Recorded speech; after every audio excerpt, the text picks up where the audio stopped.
Kapatacağım ben size. Şu vadeliği kapatın. Merhaba, hoş geldiniz. Bugün Binance CEO'su bir yayın yapmış. Onun kaydını analiz edeceğiz. Onun hakkında konuşacağız. Yayının linkini şimdi arkadaşlar her yere dağıtabilir. Sonra da sohbete başlayabiliriz. Analiz edeceğiz. İsterseniz şöyle yayının linkini ben ofisimize atayım. Uğraşmayın siz de. Onu böyle alıp bir şeyler yapıyoruz ya, öyle yapacağım. Atın ama hızlıca bir kez. Ondan sonra. Özgür Bey de atmış, ben de attım.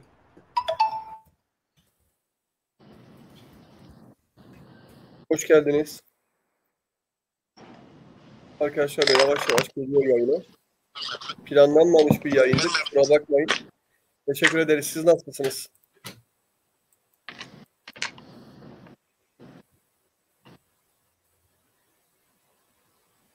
Şimdi CZ'nin bir konuşması var. Onu analiz edeceğiz. Bir boş konuşma olduğunu düşünüyoruz yine. Daha dinlemedik, izlemedik ama kaydını attılar. Yeni bir konuşma. Yayını beğenirseniz daha fazla kişiye ulaşacağız. Şimdi bu yayın başlatıyorum Ersin, Mehmet. Başlatıyorum yayını. Tamam hocam. Tamam. Tamam hocam, buradayım. Mehmet, önemli yerlerde araya girip bize söylersen, ben zaten boş bir konuşma olduğunu tahmin ediyorum. Belki önemli bir şey çıkar, yanılırım. He said, there are 7 C's in crypto: concealed, corrupt, crooks, criminals, con men, carnival barkers, and CZ. Your reaction? Is there a word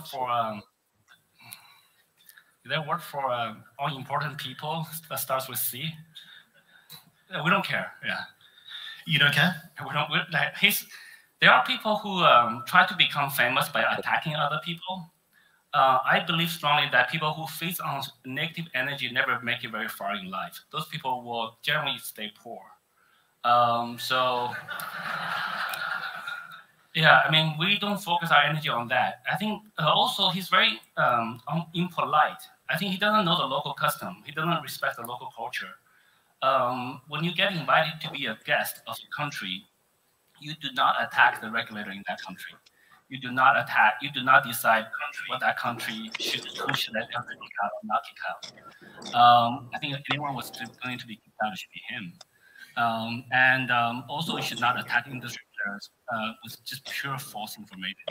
So Binance has 15 licenses all over the world. We're the most licensed crypto exchange in the world. Binance also have 44 state licenses in the US. Binance US has 44 state licenses in the US. And we work with Binance US'ten bahsediyorum. Amerika'da 40 eyalette şeyimiz var diyor. Reputable, lisansımız var diyor. He's also one of the regulators that established the crypto regulation very early in the industry. I think 2018 or 2019. So all of these things are very much contributing to this completely irrational attacks that he's making. So again, we don't spend too much. We don't think it's important. So he said specifically, I can't believe that CZ and Binance have a license to operate in the UAE. He's banned in the UK and he's under investigation by the US Justice Department.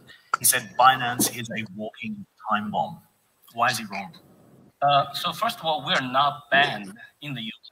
UK as a Commonwealth country allows reverse solicitation. Hocam Amerika'da Binance US'i banlamışlar. Banladılar mı onu söylüyor ama banlamadık diyor. Not banned. Those two things are a little bit different. So that information is wrong. Kimi kullanıcıyı mı banlamışlar? Amerikan kullanımına mı kapatma anlamında?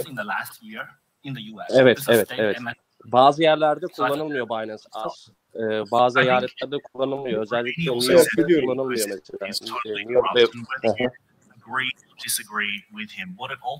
Yayına konsantre olamıyorum. Eski videoyu paylaşmayın. And a lack of trust within your industry. So after all that's happened in the past week, why should we trust you? Well, okay. So I think there are good players and bad players in each industry. Madoff happening in a regulated industry, and that's 10-15 times larger. Bunların hepsinden sonra neden güvenirim diyor. metals happen doesn't mean all the other banks are, or all the other financial institutions are bad. So I think there are people who take a narrative and just generalize to an entire industry, entire race, entire population. I think that's just very bad behavior. That's either overly simplistic or just evil. I don't know which one. We don't really care about what he thinks. Do you believe, though, that it is fundamental for this industry that we get to the bottom of exactly what's happened at FTX, and investigators, regulators are able to probe that business for alleged or apparent misconduct and misgivings? Oh, absolutely. I think it is paramount we get to the bottom of things. So I think it's paramount that regulators, investigators look at the records. I hope they're still there, of trading from Alameda on FTX to see what exactly happened there. So we don't have that information, and so I will not speculate. But it's paramount for any industry to dig into the problems when there is problems. When Madoff happened, I'm sure the regulators and investigators did their job. FTX'e tam olarak ne oldu bilmiyorum diyor. So our industry is not unique. Allah Allah. It's not Yeni mi öğrenmiş? Tam olarak it makes the industry When this was all unfolding and led to a deal, what did you find when you looked inside? Well, to be correct, he came to me. And to be honest, and also when he came to me, I know I have to be the last person he will reach on Earth. Right? So when he came to me, I knew he was desperate. If I don't help him, there's probably if we can't help him, there's probably nobody else that would. So probably a bunch of people passed on the deal before us. So, but we do know that they have retail users. They have quite a large number of them, and we want to help them. We want to help those users. I actually don't really care about SBF at all. Kullanıcılarına yardım etmek istedik vesaire. He also said to me that he doesn't care about himself. He just wants to sell the users. At least we agreed on that point, at least speaking wise. So that's why we said, okay, let's do an LOI. Let's get our team together so that we can do some due diligence. But it didn't take us very long to figure out there's way bigger problems than we imagined. It's beyond our scope. Yalan Do you dolan. believe he's a criminal? Yalan dolan aynen öyle. Other people. I don't want to attack people unnecessarily. So I think there are professionals, law enforcement people that will make that judgment.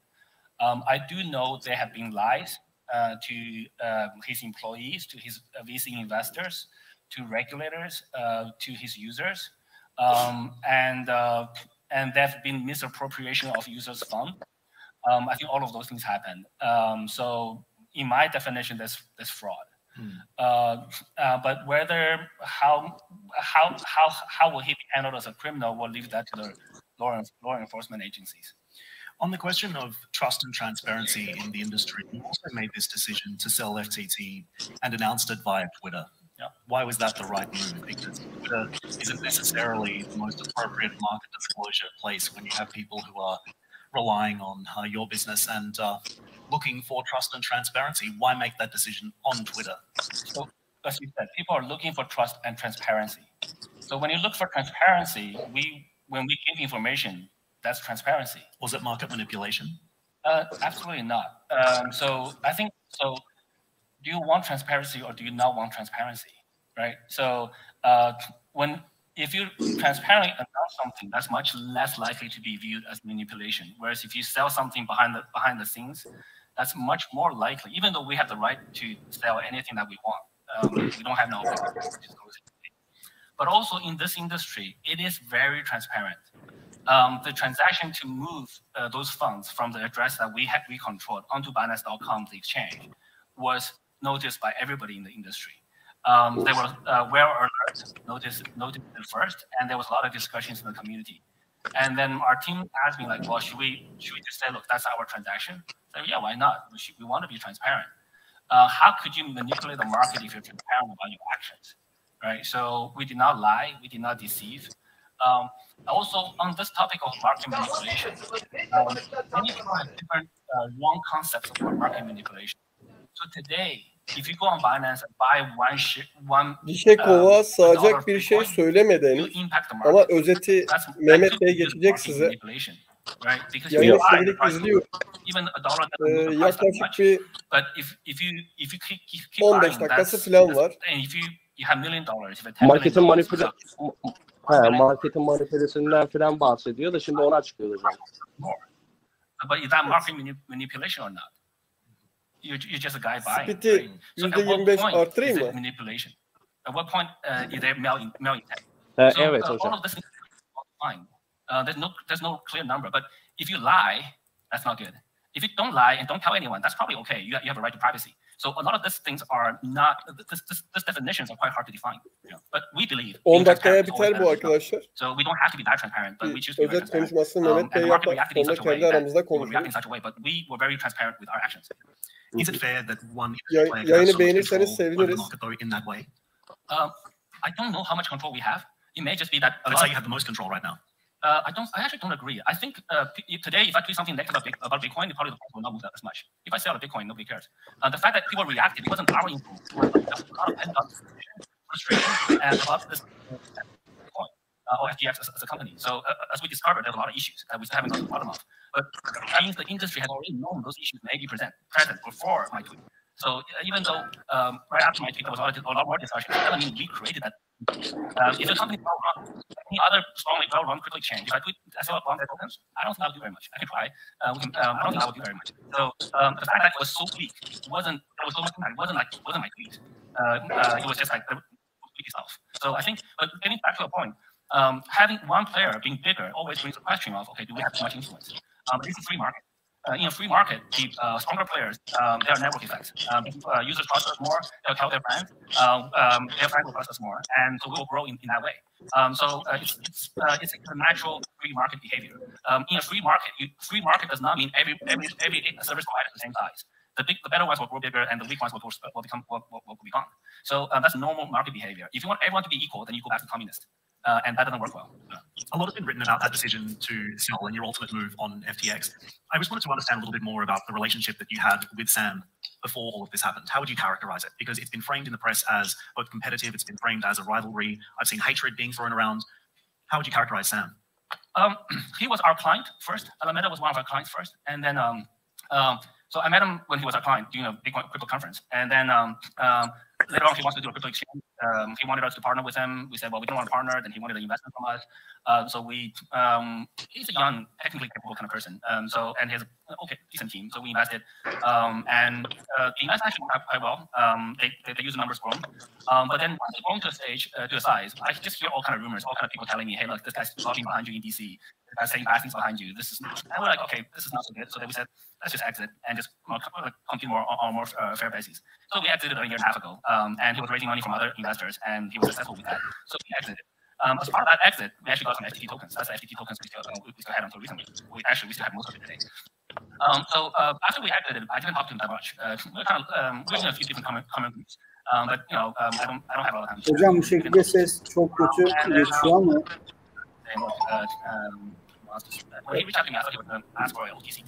Ben konsantre olamıyorum.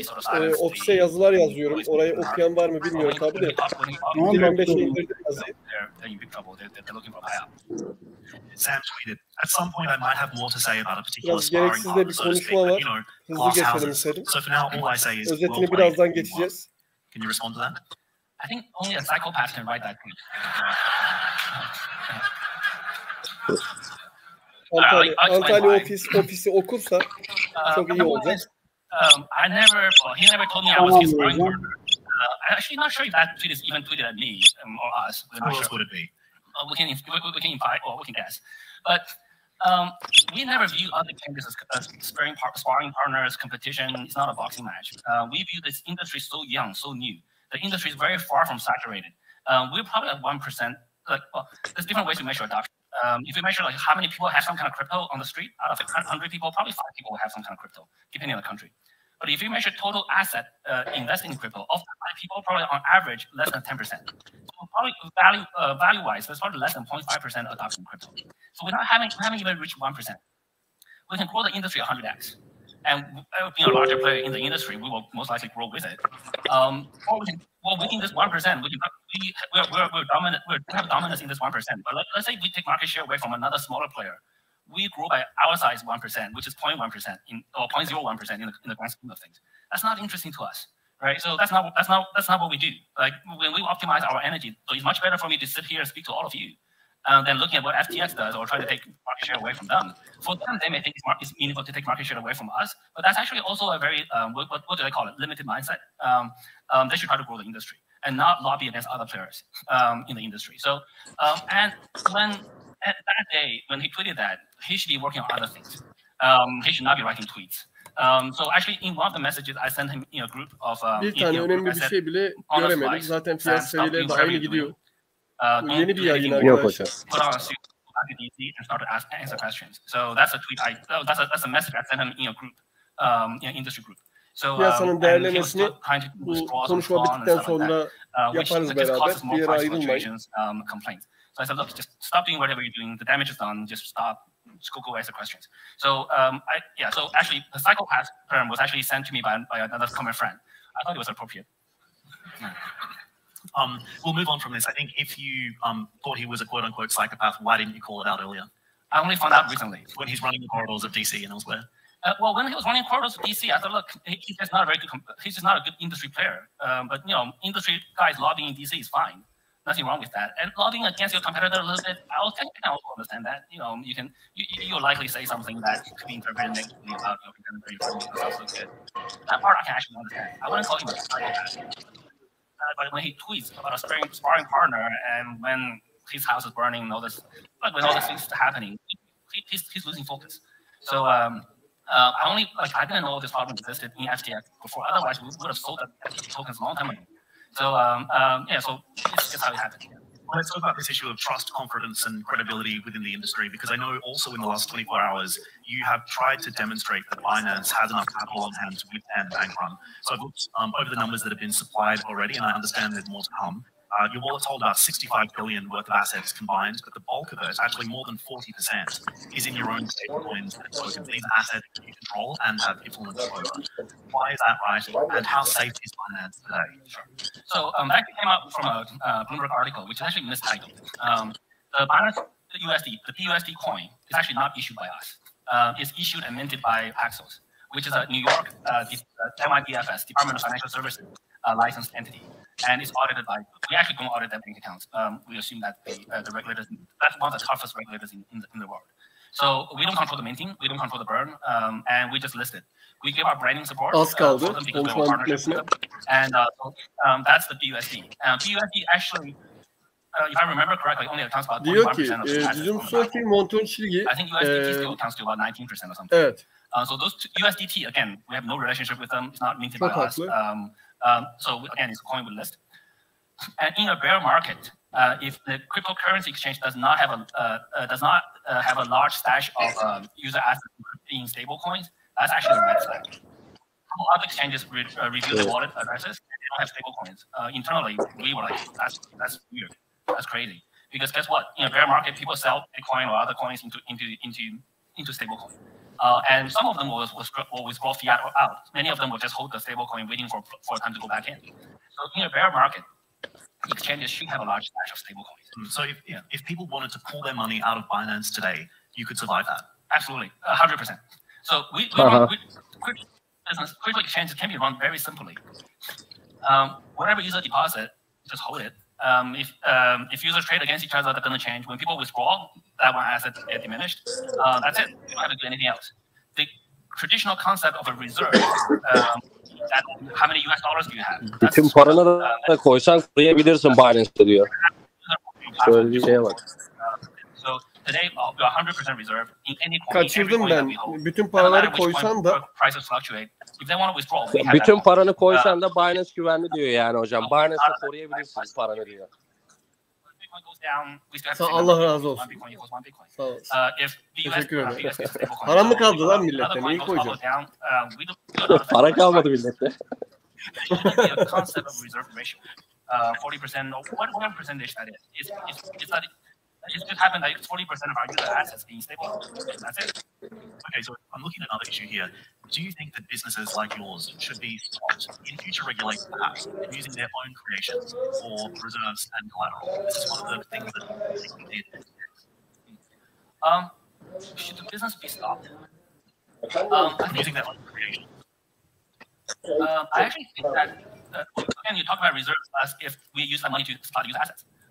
You should have a conversion. So if you issue that BNB, if you want to hold that BNB on your platform, then that's fine. If you don't want to hold that asset, you should not have that. You should not convert use assets into that asset. That's really it. I think it's very much user-driven behavior. There's nothing wrong with that. I think we've seen in the past, any country that prevents creating tokens of ICOs have lost the industry. Korea banned ICOs, Japan banned ICOs. The industry moved away from them. Now they're re-enabling that. So we're seeing that the regulators in those countries moving backtracking from that and re-allowing that. So and also issuing tokens is one of the best ways to raise money for entrepreneurs. So they're good entrepreneurs, they're bad entrepreneurs. But the good entrepreneurs issuing a token, doing an ICO, or what I call global blockchain fundraising, is one of the best ways to raise money. It's one of the fastest ways to raise money. It's so easy that there are a lot of scammers. But just because they're scammers, we should not remove this tool from them. So so I don't think it should be stopped. Bad behavior should be stopped, but the good behaviors of using it. My question: are you going to commit to releasing a full independent audit of your reserves and liabilities, and when could we expect that? Yes, we are, and I think it will be in a couple of weeks. This is an algorithm to do that. Merkle trees, you guys can look into it. The user can use technology to verify their balances are included in the calculations, and you can match it up with the wallet balance. This is a very proven way to do it. Should BNB be considered a security? No. Why? It is not. BNB is a native coin on 2 blockchains today. Both are open source. Both are developed by the community. You can use BNB to pay for your flight here. You can buy coffee. It has a very large number of properties that doesn't classify as security in all countries. Just finally, what are the lessons learned here, and how can this industry restore trust and credibility through appropriate regulation moving forward? I think regulation is a key component of it, but I think more importantly, the industry players should lead by example. And I think also the industry itself will self-select. The stronger platforms will be selected by users. The less stronger ones will, their backgrounds and they crash. So the industry is self-selecting. So education is really important. So I think basically industry players have a role to lead by example and to show the best practices. And then the regulators do have a role to play. So we need good regulations. It doesn't mean that we ban everything. That simple approach is bad for the industry, bad for the consumers. And then the education part. That's quite a change in tone from you, because previously you have been angling against regulation in this industry and this sector. I don't think I've ever done that. It's a change of tone. It's a change of tone, and you're now here on stage saying we need to be regulated. We need to be regulated. Can you offer any viable solutions as to what type of regulation we need to see to ensure that things like this never happen again? I don't think I ever changed the tone on that. So we've always been embracing regulation. So, but again, good regulation is good, bad regulation is bad. The tricky part is how do you strike the balance where you encourage innovation while trying to stop bad players and try to protect consumers. So there's quite a bit of a balance there. And the different countries does this very differently. Şu an bizden bahsediyor. Manipülası, cash kontrolleri, kasa yönetimi yapıyorlar diyor. Kaldıraçla güçlüyorlar. Alttan sürekli ekleme yapıyorlar. Lig iyileştirmesi yapıyorlar. Piyasayı çökertip hala lig edemedik diyor. Bir türlü lig edemedik diyor. Moderatör, hiçbir çözüm bulamıyoruz, paralarını göndermemeyi düşünüyoruz dedi. Ama çoktan paralarını çekmişler. Her gün karın %80'i çekiyorlar diyor. Açıkçası Binance çökebilir. Bunu birkaç Türk'ün yapabildiğine inanamıyoruz diyor.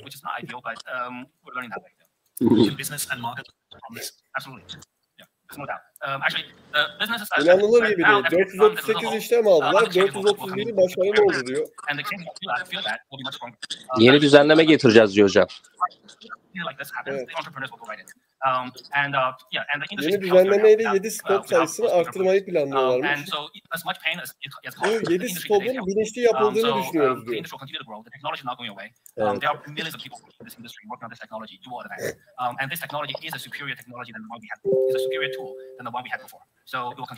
All right, CZ, we're out of time. Appreciate the conversation. Thanks for joining us. Did you learn something?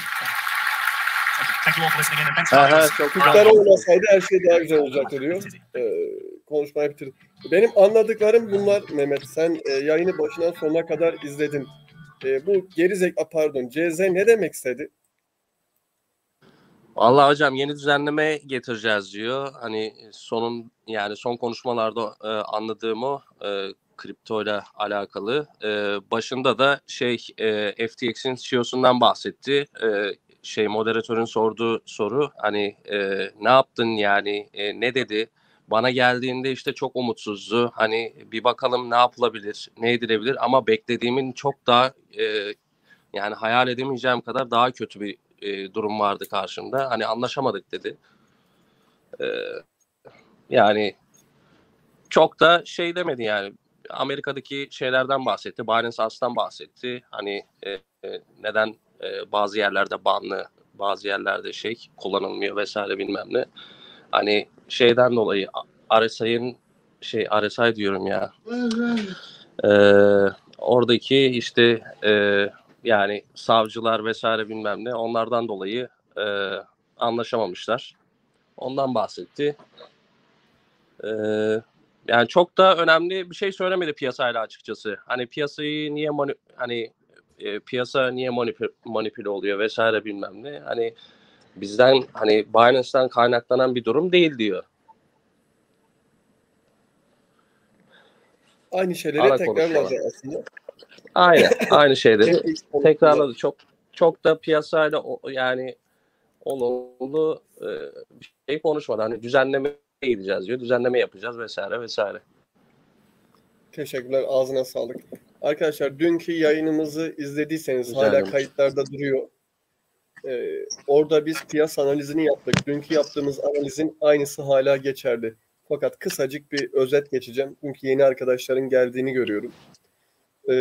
Ve bu ekonomik verilerin hepsinin olumlu olmasına rağmen Amerikan borsalarının iyi gitmesi, enflasyonun beklenenin altında çıkması, daha sonra DXY'nin yükseleni kırması, aşağıya doğru çakılması, EXY'nin yukarı gitmesi, birçok olumlu şey piyasadayken bir FTX kriziyle bir borsanın batması bütün kripto camiasını bu denli etkilememesi gerekiyordu.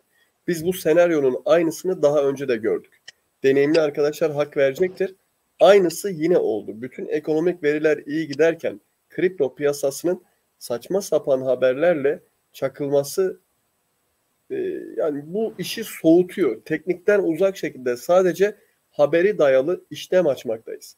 Ben şahsen haberlere bakarak kulağım haberlerde, haber kanallarında işlem açmayı tercih etmiyorum. Ekonomik verilerden uzak, teknikten uzak, saçma sapan şekilde paramı riske atmak istemiyorum. Ama hali hazırda benim de bir işlemim açık. Onun üzerine işlemler açtım. Bu kaçlık kısa.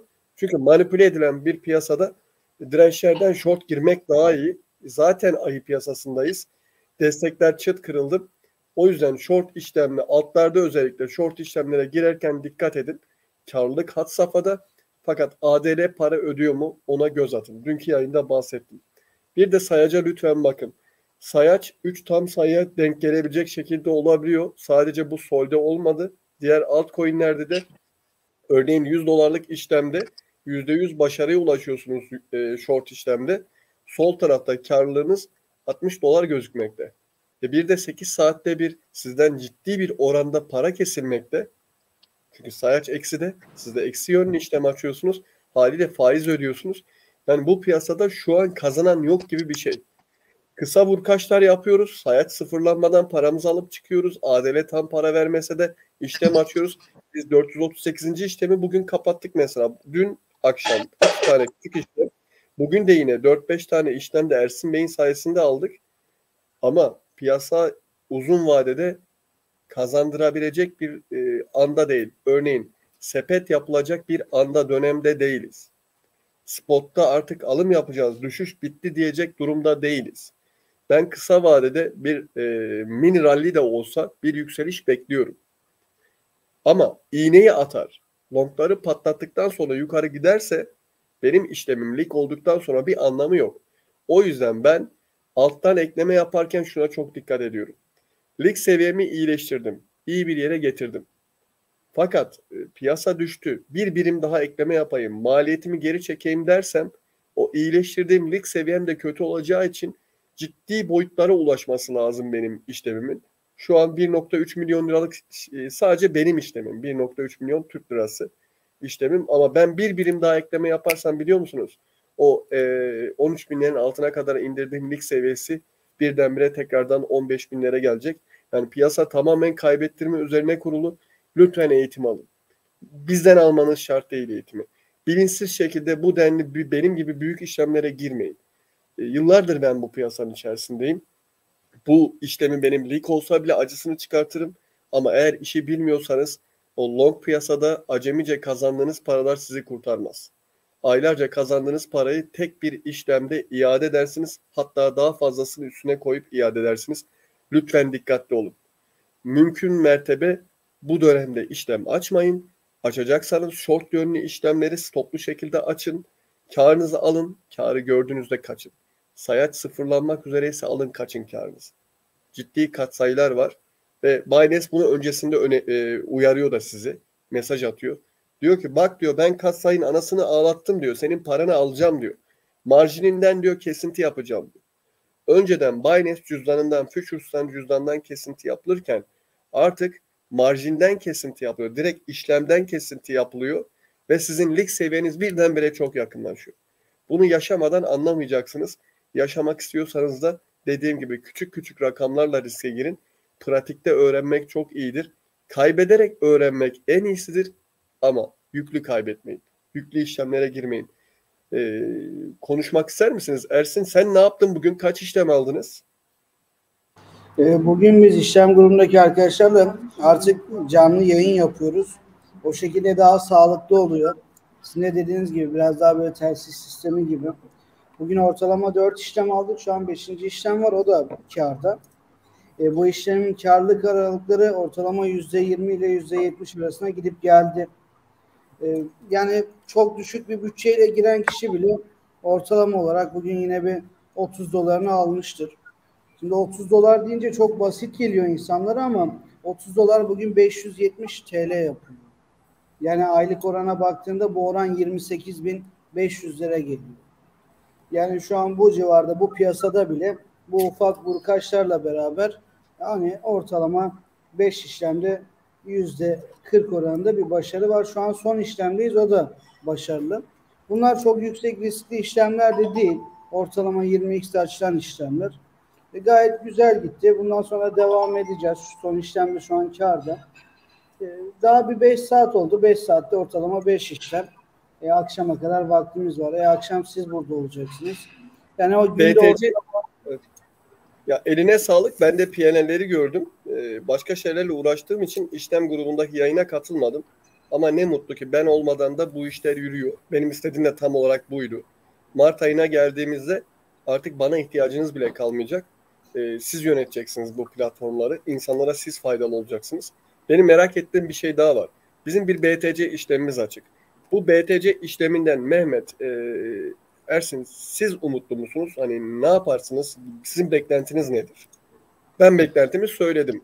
Lig kontrolünü yaptıktan sonra eninde sonunda yukarıya süreceklerini biliyorum piyasayı. Buyurun Mehmet.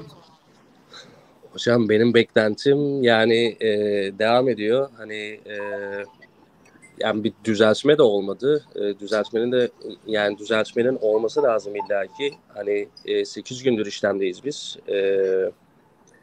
Yani yüklü işlemdeyiz.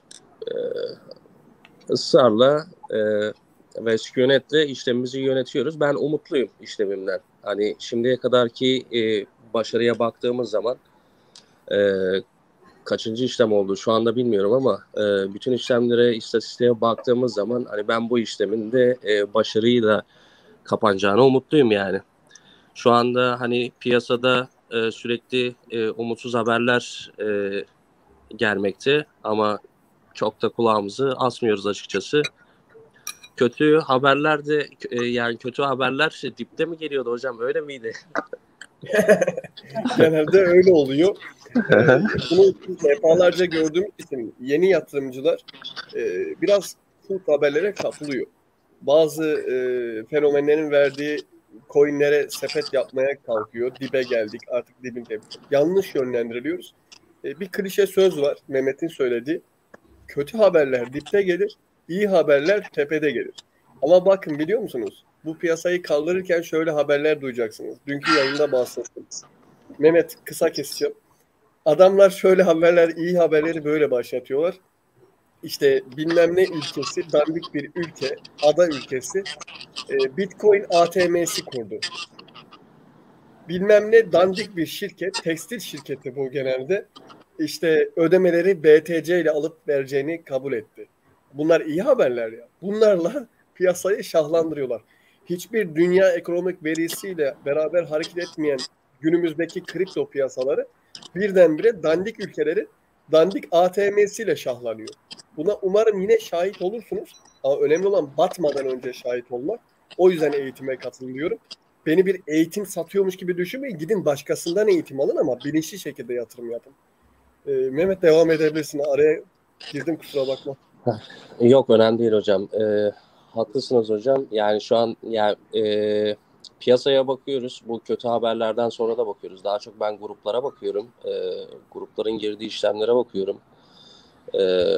Yani herkes yani yukarıdan da giren var. Daha doğrusu 17-200'lerden giren shortçular da var. Oradan devam ediyorlar işlemlerini. 16-400'den girenler de var.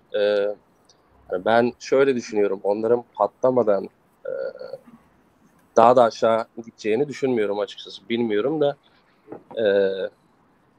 yani piyasada birikmiş bir short yığını var açıkçası.